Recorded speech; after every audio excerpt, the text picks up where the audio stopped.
Good morning. Not too early this morning and out at last. Been very busy recently. The weather's not been great for fishing, so yeah, just haven't managed it. So sneaking out on a very brief tide today. We've got a bit of a brisk southeasterly, which is coming a bit earlier than forecast. So hopefully that won't be on the mic too much.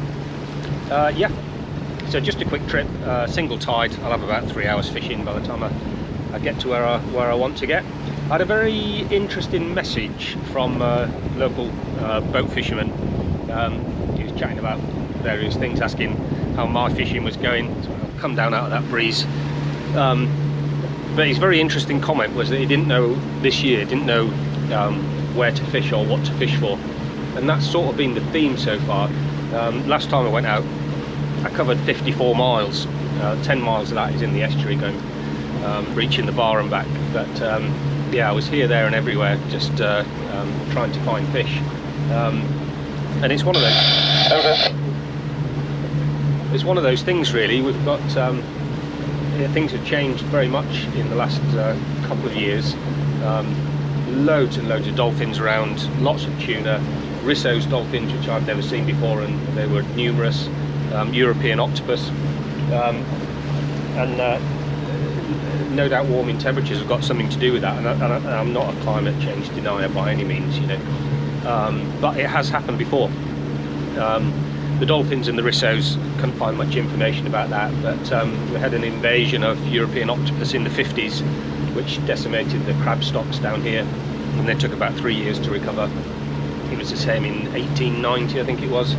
And back in the day, Whitby had a tuna fishery, a very productive tuna fishery. So things change all the time. There's nothing we can do about it. As recreational fishermen, we just have to give it a go and see what's there. There's always the saying that, you know, the previous generations caught more than current generations. But I'm getting to that age where I am the previous generation. And yes, we did catch a lot of fish, but I think to balance that, we've now got better boats, better technology, and whatever, we can target fish and catch better fish, hopefully. So back to the comment. Don't know where to fish or what to fish for. So I'm not going to do 54 miles today. I'm going out to my favourite reef and see what's about. I've got 2 rods rigged up, one with feathers, one with sabikis, to try and catch some bait. And then, depending on what I can catch, I'll see what we can fish for on the reef. So that is approximately the plan. The only 2 things that will stop me doing that are the weather. Like I said, we've got quite a brisk southeasterly.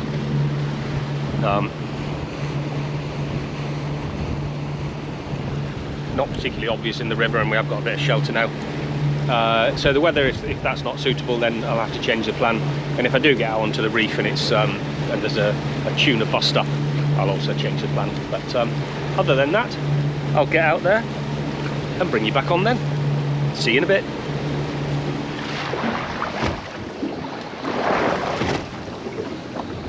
Not sure what I've picked up on the sabikis. I was really just reeling in to change the lead. It's wind against tide, and this, I think I've just got a little 2 ounce on here, and it's just not enough. But this isn't just sabikis that I'm reeling in.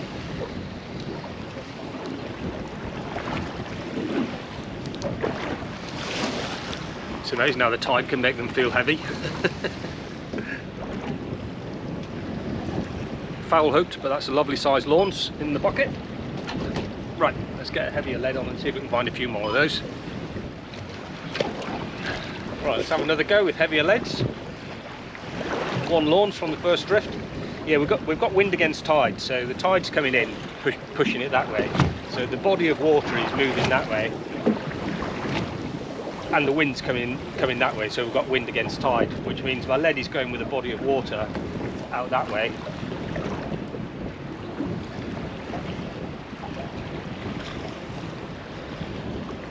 Pouting rattle off the bottom.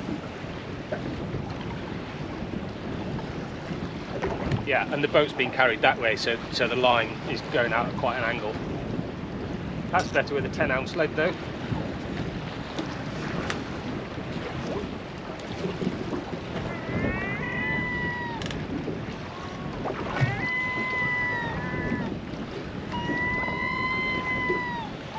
sort of limited with this thin rod to a 4-ounce lead.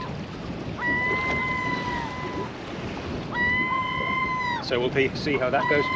The conditions are actually really poor for fishing, but if you've got the opportunity and the weather's nice like this, you've got to give it a try. So we're right on neap tides, which is not great for reef fishing. It would be ideal for giving it a go for ling on a wreck, but I haven't got the time today. The wrecks are further out, and with this wind against tide situation, you can't bottom fish on a wreck if your line's out at an angle like this. So we'll give this a try.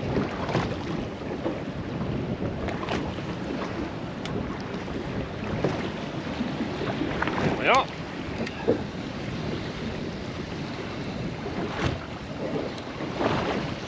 Didn't see any dolphins or tuna coming out as well, which is good. Conditions are a little bit choppy for spotting them, but yeah, I was keeping an eye out and didn't see anything. Well, it feels a bit fighty for a Lawns.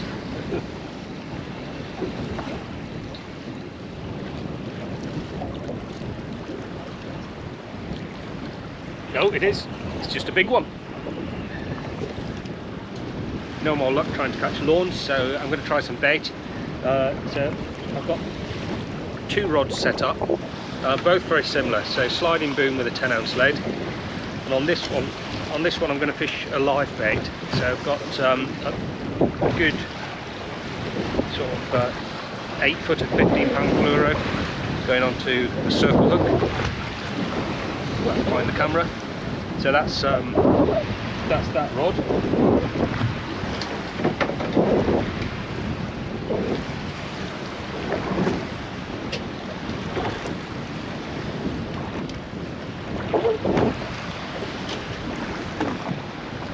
And this one's very similar, but I'm going to fish this one on the bottom.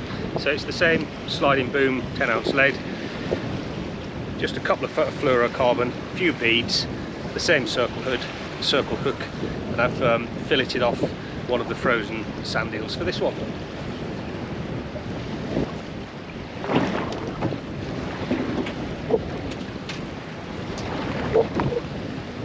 So reposition and give that a try.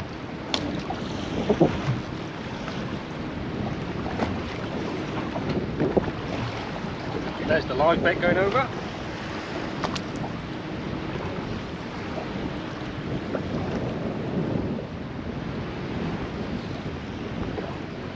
Could do with less wind for this, or less sea.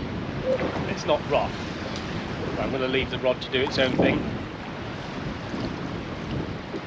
And ideally it wouldn't be doing this. It's great for mackerel, jigging those up and down, but it has got a long trace, so hopefully the lead going up and down isn't going to affect the fish swimming around.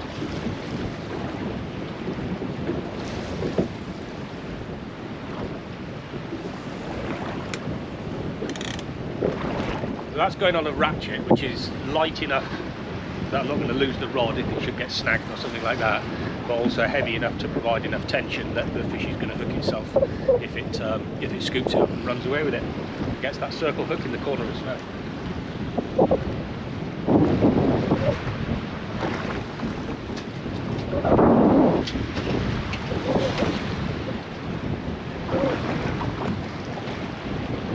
And here's the fillet going on the bottom.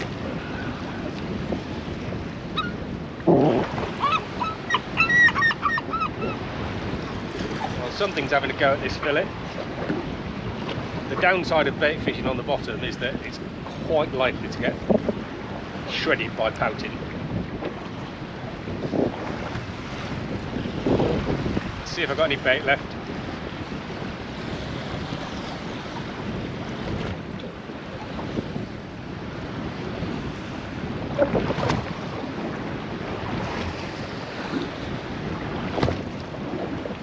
Thought so. The scavengers have been at it. I'll rebait that. The other half of the fillet, I've just taken the backbone out of it, so I've got half a flapper if you like.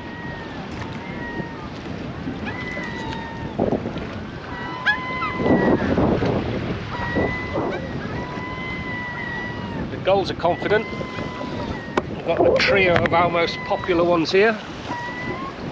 Closest one's a fulmar with a snotty beak, and then a herring gull over there with a red bit on its beak, and in between a blackback.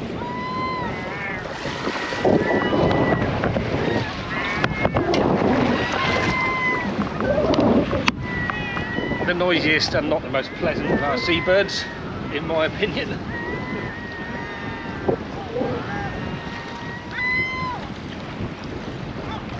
Just give it a little bit of line, something is having a little nibble at it then. And again.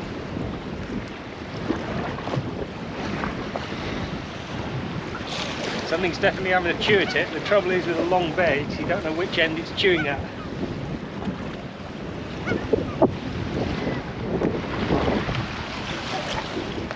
It's now a fine balance between striking too early or not striking at all, or lifting into it. You shouldn't need to strike with a circle hook really. Potentially left it too late, it's gone.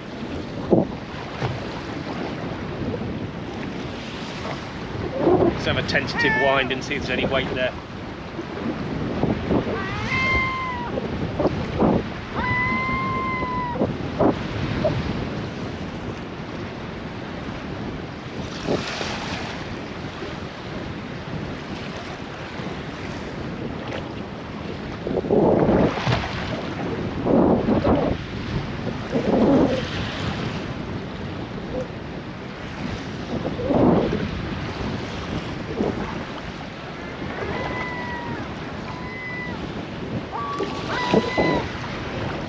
Yep,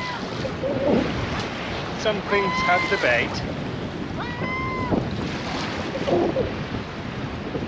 Same again, another launch fillet.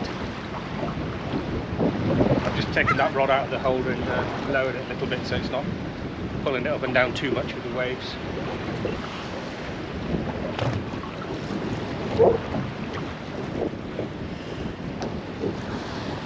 I always keep an eye on the way the boat's drifting, just for crab watching, seeing that sort of thing. And when I was looking that way, something came out of the water. I'm not sure what it was. It was a little way away, and it was dead head on to me. So I don't know. There's a dogfish, a tuna, or perhaps a rissos, something different.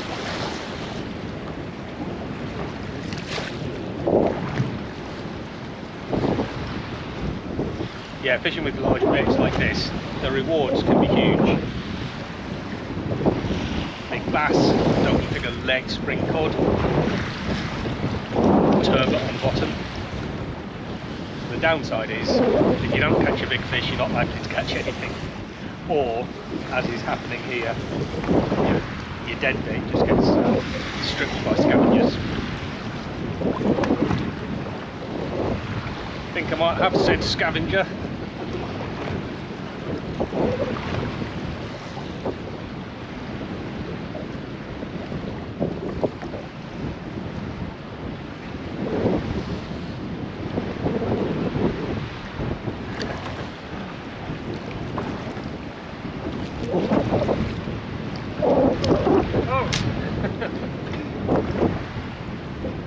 Just came off at the boat there.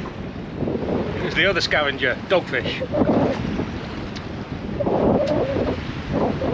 Yeah, just hadn't quite hooked it with that circle hook. It was just grabbing hold.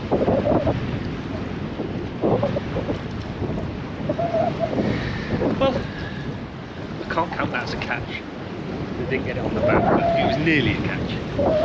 Just rebait and have another go.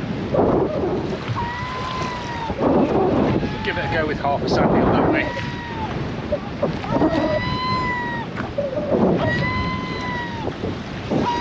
Half cool. Well, there's something on there.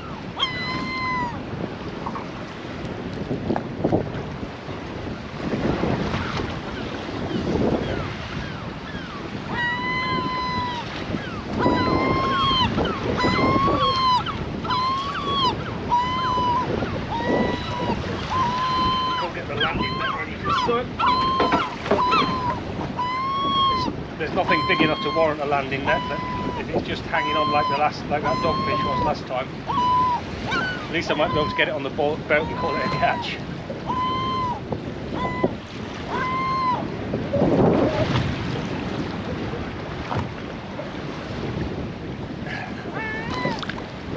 It's another dogfish.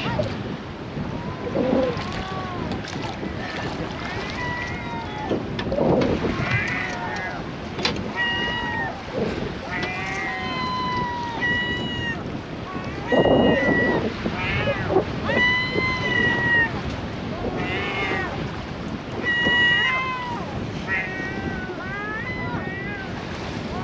let go of it. There it is. Right, let's get out of the net.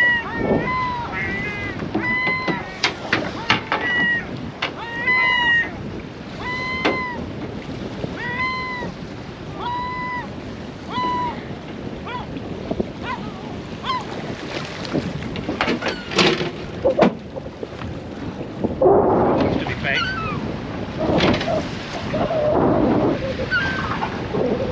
Very primitive looking, aren't they?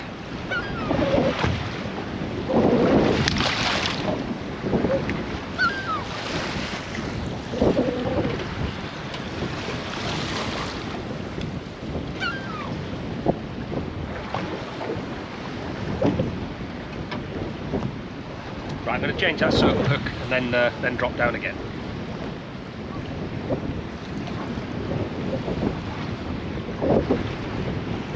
Something's come for the live bait.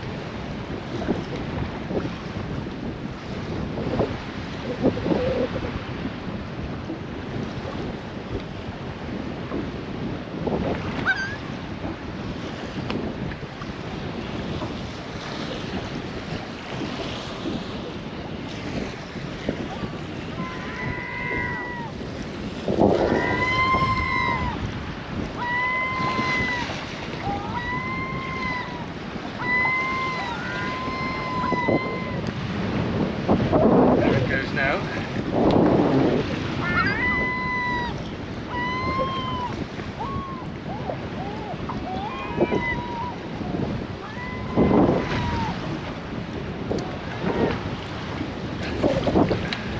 It's a big old Spurdog.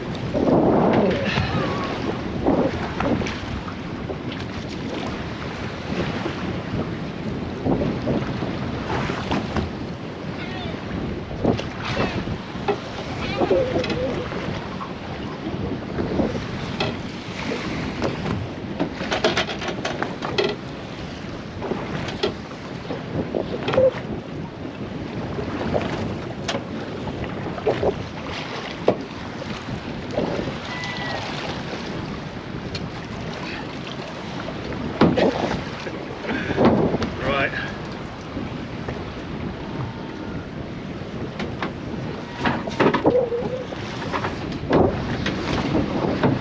I'm just going to move the camera over and I'll try and show you it.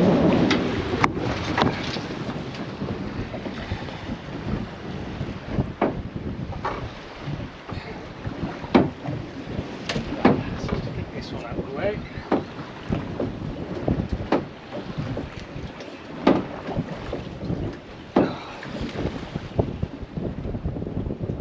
I've got somebody on this one.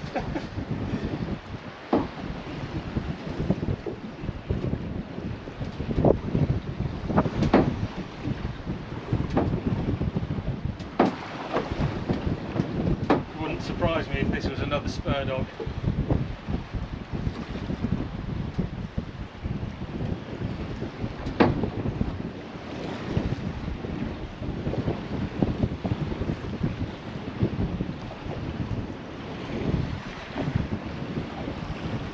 That one's okay in the boat. I'll get that one in a sec.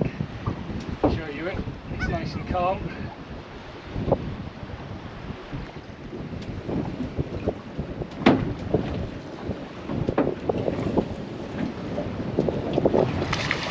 Yes, it is.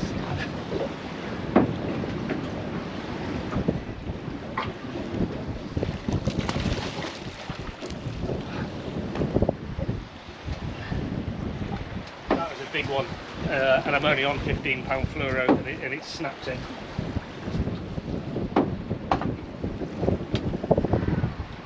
Right. Get the pliers.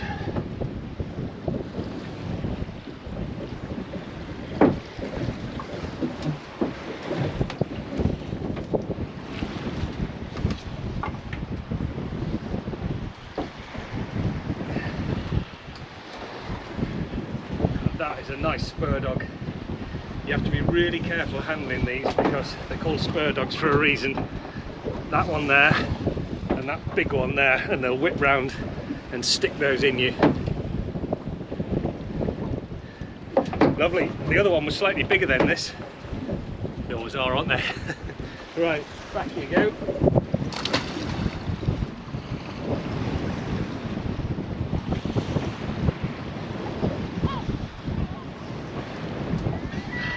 Amazing things to catch. Right, I think I'm going to try a different bit of the reef. They are great, but I'm not really geared up to catching them. I've lost the hook in that other one. I don't like that at all.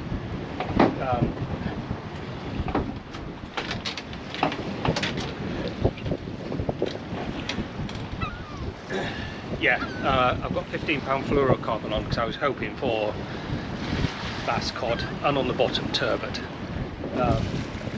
If there's loads of those around, put in, I haven't got any steel wire, and put in 200-pound fluoro on, you're not going to catch turbot with that. So I think I'll move to a different bit of the reef, and I'll maybe give the mackerel, baited mackerel feathers a go, and see if I can find something on the lumpier bits of the reef. Give that a try. Right, I'm going to give the baited feathers a go. Let's take it out here. I'm going to give the baited feathers a go. I've only got about another hour out here fishing. I'm limited on the tide, but I don't know how this will come out on camera, but I've got to go back into that. So I can go back either quickly and get wet and have backache, or slowly. So I'm going to fish for another hour. Right, let's try these mackerel feathers.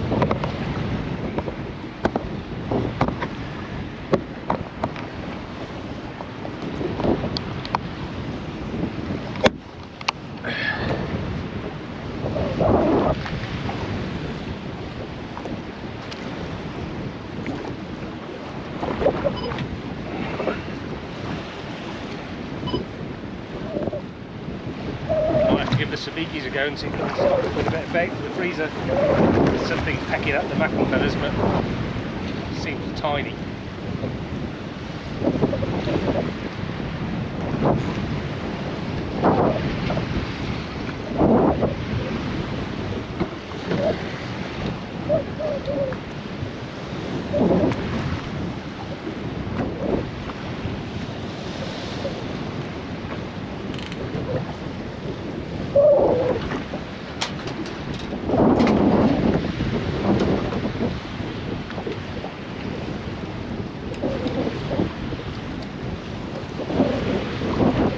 See if I'm right.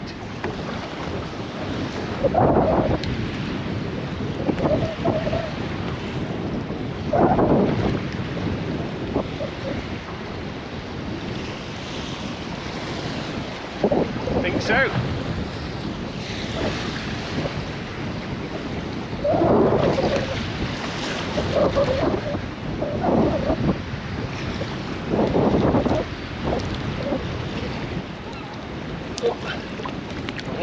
There was 5 on there.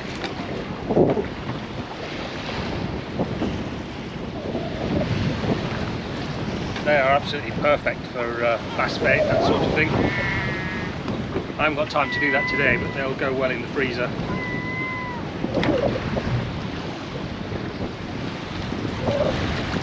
You can feel something pecking at the mackerel feathers, just obviously not big enough. Oh, that was a massive fin. We've got Brissot's dolphins with us.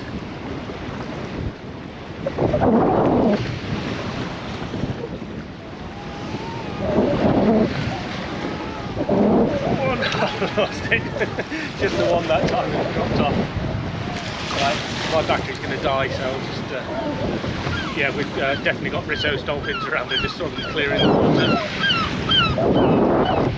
And some big fins as well. They're just so difficult to catch on camera.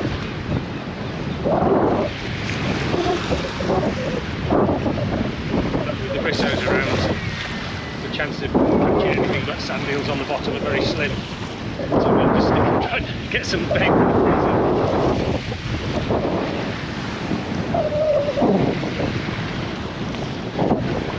That's a bigger one.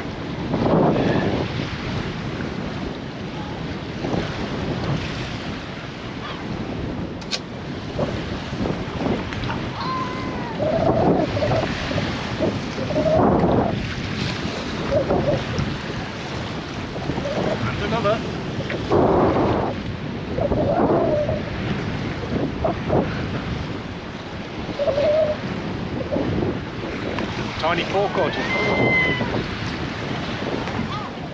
Right, that wind is probably getting up now. It's developed quite a chop which I've got to go into.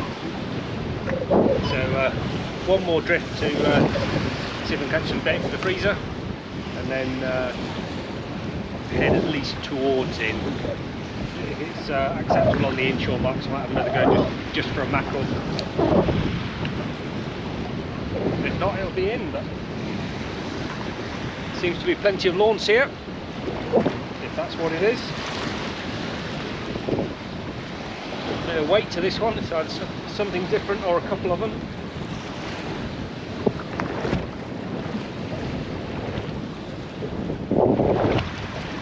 It's 3 of them in fact.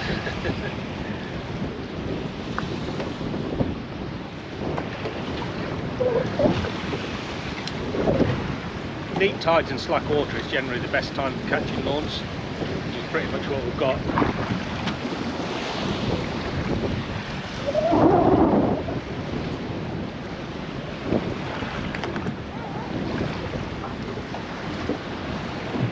Right, that will do me out here. Let's take the journey in. See you inshore. Come on, back just in the relative shelter of the harbour. That was a wet ride in. There are certain sea conditions when on a small boat you just can't avoid the odd one going over the top, and that short chop that the east wind was blowing up is just that sort of sea. So yeah, dried myself off. I did have a brief look at the inshore mackerel marks, but the wind's got up to about 30 knots. Yeah, didn't even bother wetting the line there. So yeah, calling it a day at that. Yeah, quite pleased actually with what I caught, given the conditions, as in awful tides, awful wind, but a lovely sunny day. Yeah, a brisk east wind, but got a couple of hours out of it. Yeah, got some bait for the freezer. And it's quite nice to catch a dogfish actually. I know they're a nuisance somewhere, but I haven't caught one for a couple of seasons. And those Spurdog, yeah, if you'd geared up for it and wanted to catch them, the one I landed was 12, maybe more pounds, something like that. The one that came off at the side, that was easily 20 plus. So yeah, a good fish there. But yeah, hopefully my busy-ish period with stuff at home is not coming to an end, but easing a little. So hopefully more trips to come with the heat wave that the BBC are promising us. Thanks for watching, and I'll see you next time. Cheers.